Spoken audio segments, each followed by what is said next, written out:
For a better experience, please use headphones.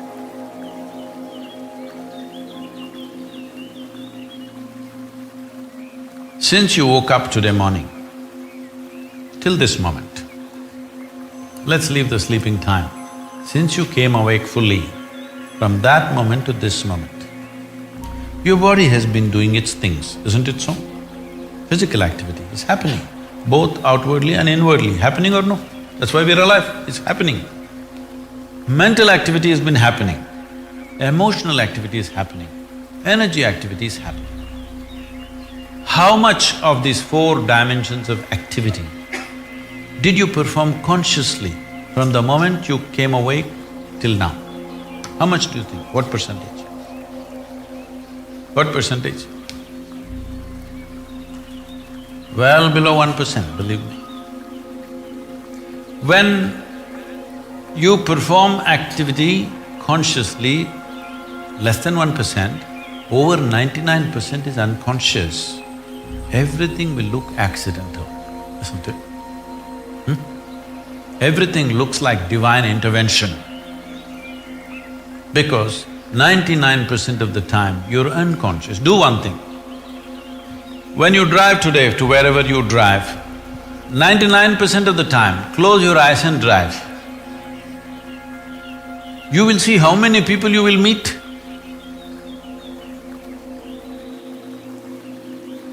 But if you drive with your eyes open, fully conscious, you're not going to meet anybody like with a bang. Things will happen in a completely different way. How conscious we are will determine how much of your destiny you determine. How unconscious you are determines how much of your destiny is accidental. Everything that's accidental, we want to attribute it to some other force elsewhere. No, this must stop. We must understand, it is we. Is there no other force? Of course, you didn't make the creation, nor did I, all right? You did not create this creation, nor did I create this creation. There is, but that is a different dimension altogether. And what is happening with you right now is entirely your making. From where you come from in India, is the only culture on the planet which constantly told you, your life is your karma. Karma means you're doing. Your life is your making. Whatever may be happening, you may be able to logically figure out why it is so, you may not be able to figure out, but still you know one thing, if this is happening to me, this is my making. This is the greatest empowerment you can have, when you understand, my life is my making. Whatever happened till now, it doesn't matter. How will you make your tomorrow? I'm asking. If you clearly know 100%, my life is my making, how will you make the next moment? How will you make a tomorrow? How will you make your future in the most beautiful way? Isn't it so? That's what needs to happen. Now, the essence of all this is, first thing is to understand the nature of how existence is happening. Either you can look at this, or you can look at the atom, or you can look at the universe. If you want to look at the universe, it is complex, it is difficult because you don't have a gallery seat, you know. There is no… it is not like a stadium, you can sit somewhere and watch the whole universe. Very difficult, you can only see it in pieces. If you want to watch an atom, nobody has seen an atom, do you know this? Do you know this? Even in a super electron microscope, you can't see an atom. We have observed its activity, but we have never seen an atom as such. But we have broken it. We are capable of breaking things that even we cannot see. That's our… we are very proud of this these days. We can break anything. We can make it or not is a questionable thing, but we can break anything we want. Even if we cannot see it, we can break it.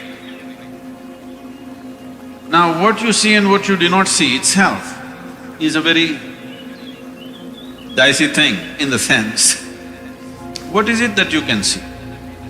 Right now, can you see my hand? Yes. You can see my hand only because my hand stops light.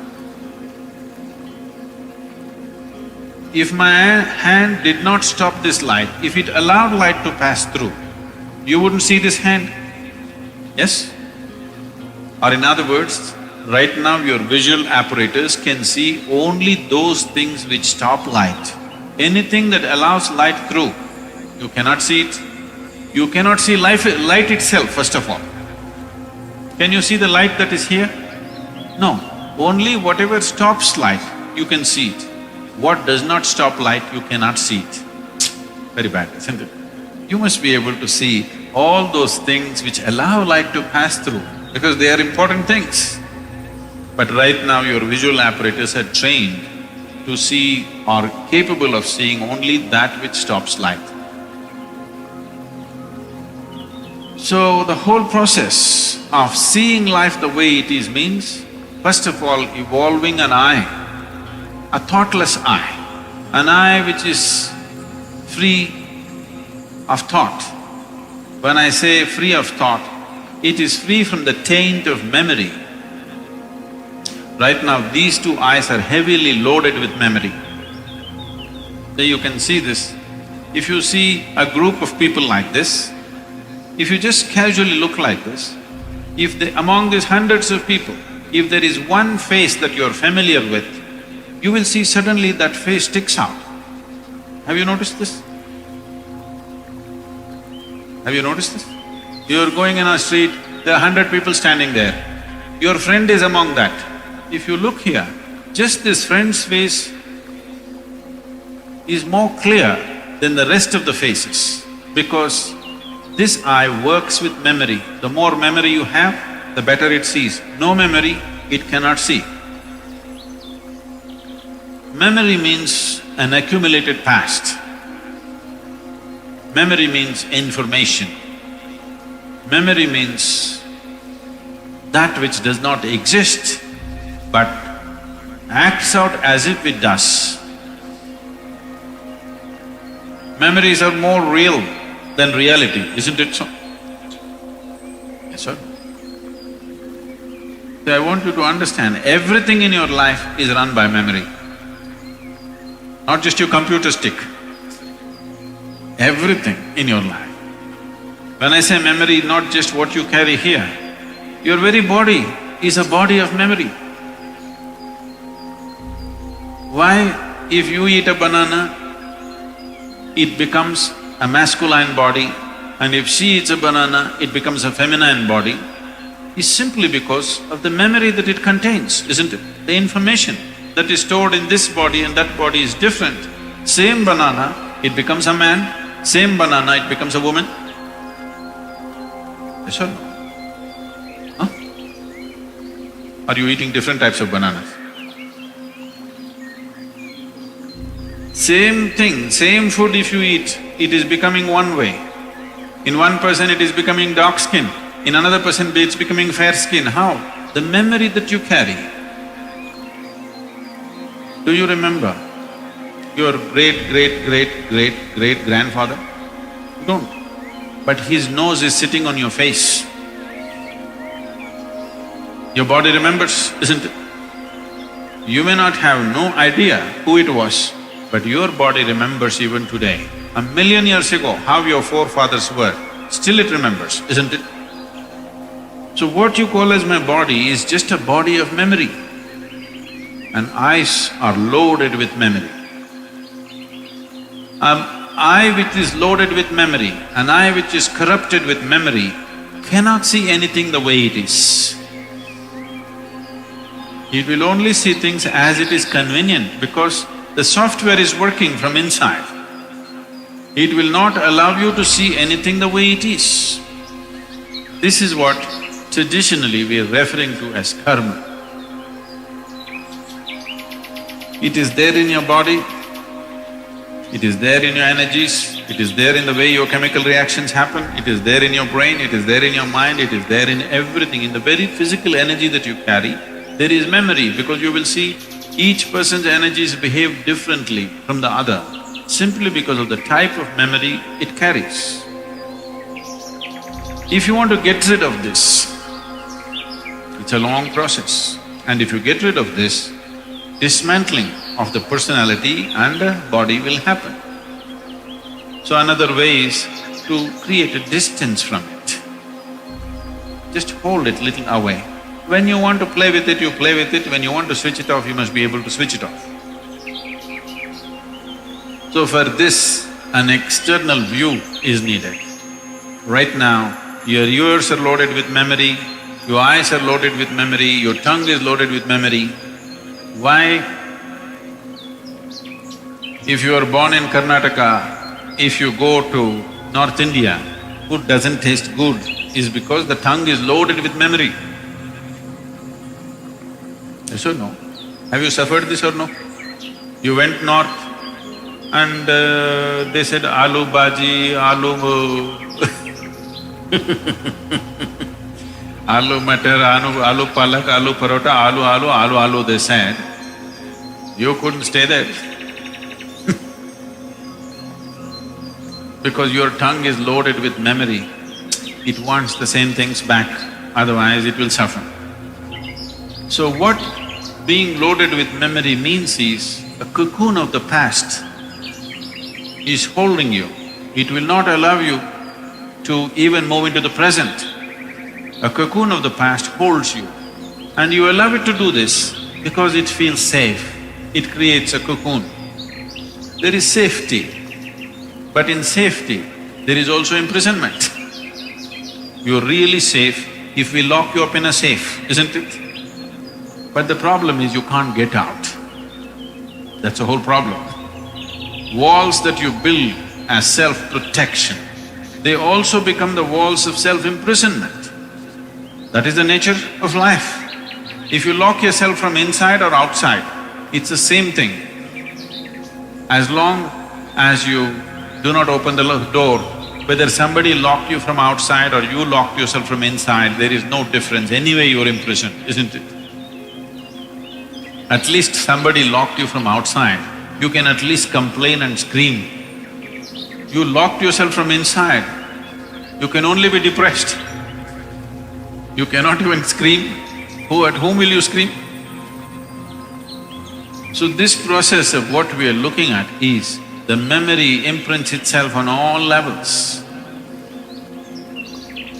right up to the elemental level. From the 5 elements which function here, from just after that, memory's work starts.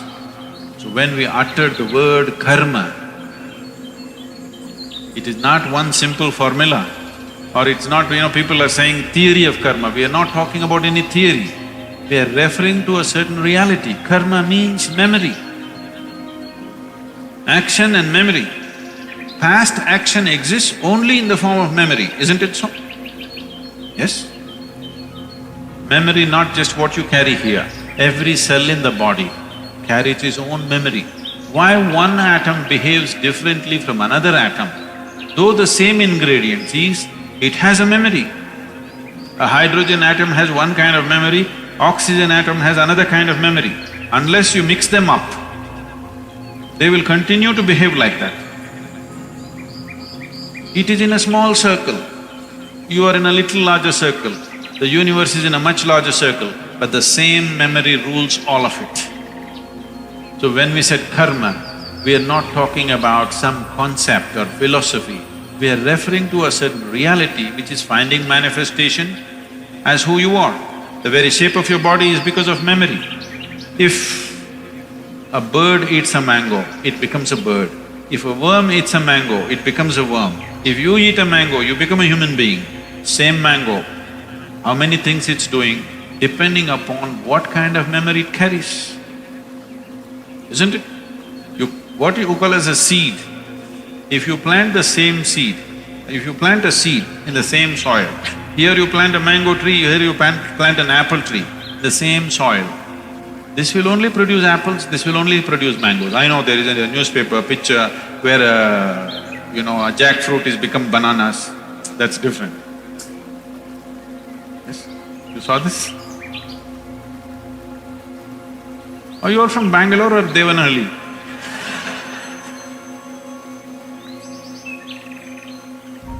No, you didn't see this? A bunch of bananas are coming out of a jackfruit for some reason. That's a freak. And that's happened because of some mix-up. We don't know who did the mix-up. But essentially, if you… in the same soil, if you plant an apple seed and a mango seed, this will only produce apples, this will only produce mangoes because seed is a certain amount of memory, isn't it? Whether it is a seed of a plant or your father's seed which entered your mother's womb, it is just memory and memory and memory, isn't it so? This is karma, and this goes right back, right up to the elemental level. Everything is memory. Only the pure element is free from memory. So the idea, when we're starting off Bhutesha, because that's the most important thing, that he mastered the elements, that's why we bow down to him, because he mastered the elements, he has an eye which has no memory, a taintless eye which sees everything just the way it is. So yoga essentially means developing an eye which is not contaminated by memory, which simply sees. It does not see things the way your memory perverts it. It simply sees everything the way it is. This eye will see those things which do not stop light. Right now, these two eyes can only see what stops light. If you start seeing something that does not stop light, that means another dimension of the eye is beginning to function.